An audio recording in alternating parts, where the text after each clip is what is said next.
राम कृष्ण की प्यारी गैया सारे जग की माता है।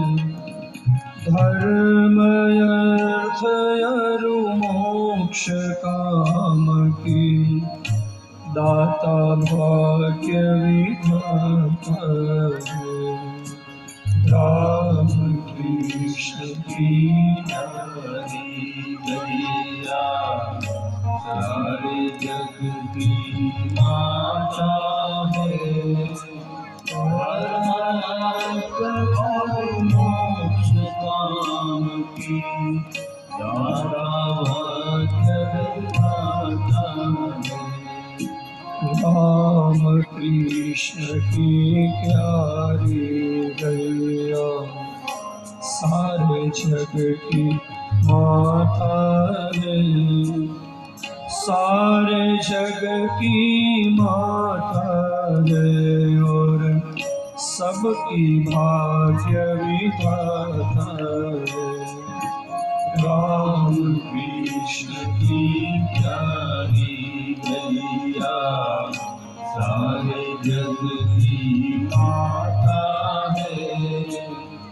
सारे जग की माता है और सबके भाग्य विधाता है। नंद गाँव गोकुल बरसाना गौ से शोभा पाता है। नंद गाँव गोकुल बरसाना गौ से शोभा पाता है। नंद गाँव गोकुल बरसाना गौ से शोभा पाता है। नंद गाँव गोकुल बरसाना गौ से शोभा पाता है। भारत की शोभा गायों से गौ ही भारत माता है। राम कृष्ण की प्यारी गैया सारे जग की माता है।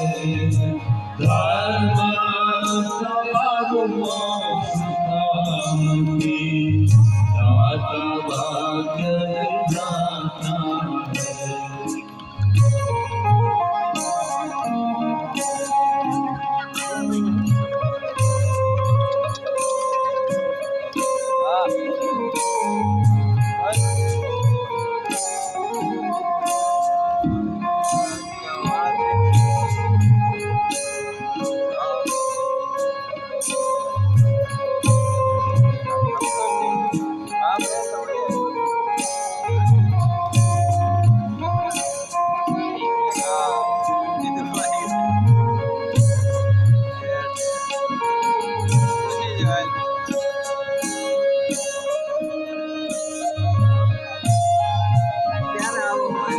रोम राम में बसे देवता ऋषि मुनि हरि शिव धाता है। रोम राम में बसे देवता ऋषि मुनि हरि शिव धाता है। रोम राम में बसे देवता ऋषि मुनि हरि शिव धाता है। रोम राम में बसे देवता ऋषि मुनि हरि शिव धाता है। गंगा मूत्र लक्ष्मी गोमयी पंच गौर्य सुखदाता है। राम कृष्ण की प्यारी गैया सारे जग की माता है।